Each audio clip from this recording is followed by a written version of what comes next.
Evening guys, we're going to do some more solo drills to help you work on your own. So the first one is ground fighting, push back into full mount. So this is where you both start with one knee up, one knee down. I always start with my right knee down, my left leg up. Doesn't really matter, but from a teaching point of view, it's much easier if we both go with the same leg. So I'm going to go this way first, then I'm going to go towards the camera. So this is the position I'm in, and I'm going to grab hold of my opponent's elbows. If I grab hold of their shoulders, it puts our heads dangerously close to each other. We're more likely to bang heads when you do the takedown. So elbows to elbows, just lightly gripping the outside of the elbows. But the basic technique is this: slide your left leg forward onto your heel, roll forward, dragging your other leg onto your knee. Your opponent goes down onto their back. You put your right leg over the top. Your hand under their neck, hand under their arm, and you go head just to the side of their head, and then chest to chest to finish. I'll do it this way as well. So left leg up, right leg down, grabbing hold of the elbows. Slide your foot forward onto your heel, roll forward, dragging your right leg. Your opponent goes onto their back, your right leg goes over, hand under the neck, hand under the arm. If you want to, you can go chest to chest at the end and put all of your weight onto them. Once more this way towards the camera. So we're there. Slide, roll and drag, drop them onto their back, over the top, into finish. So that's push back into full mount. Now, why do we do it that way? Well, if I simply push my opponent back and go straight towards them, there's a serious risk that their knee will drive straight into my groin. Now, I happen to like my groin just the way it is, so I don't really want a knee in there. So we avoid that and keep ourselves safe by going to the side of the opponent, dropping them down, and then going over. I'll just use a little dummy here to show you. So this is the position we're in. I'm going to slide my foot, drive back, so I'm to the side of it. Then I put my leg over the top, hand under the head, hand under the arm to finish. There's my finished position. Okay? Push back into full mount. What's next? Next we have body drop. So this is a body drop for a front kick. This is an intermediate technique. So it's not on the beginner syllabus. It's on the intermediate syllabus. So I'm going to use this belt to show you more visually exactly what I'm doing with my feet. So I'm going to start with my feet in line. Normally I'd be fighting stance, but I'm starting with my feet in line. My opponent's going to kick me with a right front kick, aiming for my stomach. I'm going to step back on my left leg, and I'm going to redirect the kick. So I'm not hitting down, I'm using the outside of my forearm here, both of the bones of my forearm here, to redirect the leg. What I actually do is I create a little ledge. So you can see that, create a little ledge with my hand. Their leg comes onto that ledge, and I drag it out. So they might want to do a front kick and drop the leg there because that gives them balance. What I do is I drag the leg out so their balance is now compromised because they've stretched and they stepped further than they planned to step. That's my aim, is to draw them out so that they step out further than normal and then their balance is not so solid.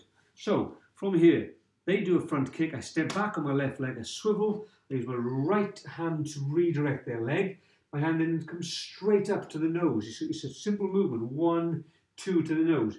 Then I strike the groin to bring them forward. Then I grab their right shoulder here, the clothing on the right shoulder, and I bring that towards me. Then my left leg goes a long way back. My arm goes around the back. My feet will now be wrong for a body drop. So I stick my right leg out, I bend my left leg, hold them in really, really tight, and I turn my body to take them over. So, from this way, coming straight towards me. Kicks coming in for my belly button, basically. I'm going to step back and redirect. Nose, groin, grab the shoulder. My leg hasn't moved yet, apart from avoiding the kick, of course. Then my leg comes back, a long way back, probably further than you think. Arm goes around, leg goes out, turn and tip over. The mistake most people make, I'll show you. So we've got some shoes here. So this is simulated someone's fighting stance, okay? I'm going to turn the other way around so they're facing me. So left leg forward, There's their fighting stance. Now, they're going to do a front kick. So that's where their legs would end up, okay? One over there, one right over here. So I've redirected the leg, struck the nose, and struck the groin, and grabbed the shoulder.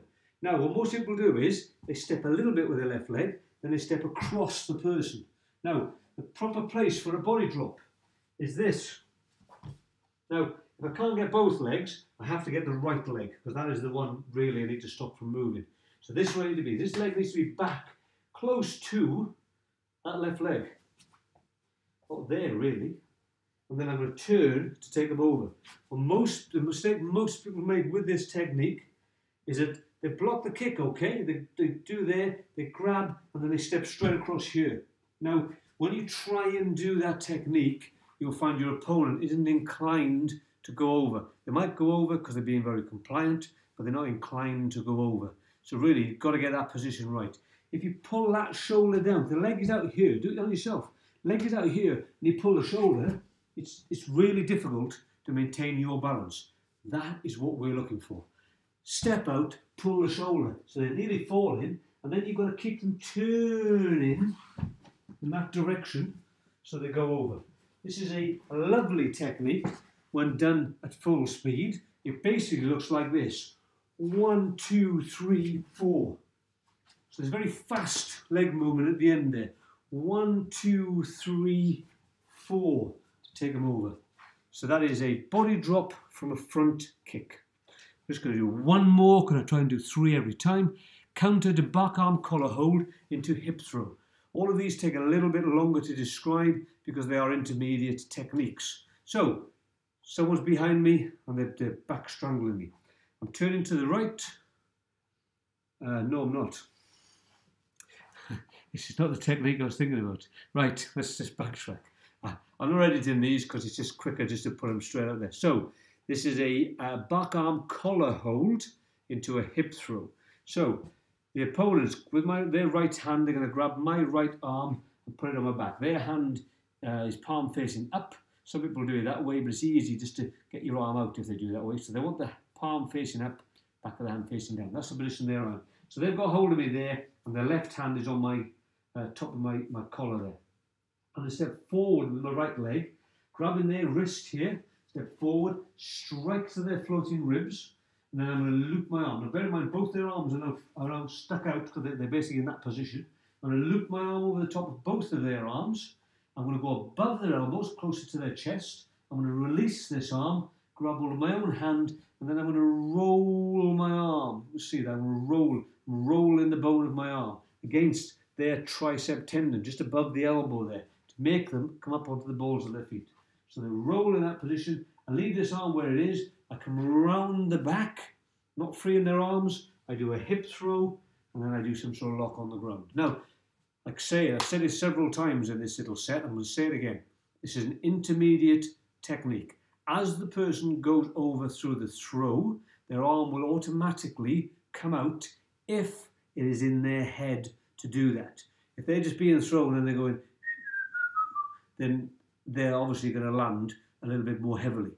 But we do make this point clear to them when we're teaching this technique to the kids and the adults. They need to be conscious of that. If in the beginning they're a bit concerned, we can add one extra move. So we arch, we grab, we strike, we go over the top, we bring them forward, then we can push their arm out, and then go around the back and do the hip throw. Then their left arm is free for them to do a left-hand break forward, which is what's required. So the whole technique, and I don't know the best way to describe this, I'll do it this way. So my arm's held in my back, my collar is held here. I'm going to arch, grab their wrist behind my back, step, strike to their ribs, circle my arm over the top, release my arm, grab my own hand, roll it against the tricep tendon, come in with my hips and my arm, do a throw, and do a lock on the ground. So that is a counter to back arm collar hold into a hip throw with no disengage. That's technique number 2, as we call it. Technique number 1, disengage. Technique number 2, no disengage. That's it. They're the 3 techniques I'm looking at now. So that's ground fighting, push back into full mount, body drop from a front kick, and counter to back arm collar hold into a hip throw. So the last 2 of those are intermediate techniques. The first one, Ground fighting, push back into full mount is a beginner technique. So both the beginners and the intermediates need to do that technique. Brilliant. Have fun with them, practice them, get good at them.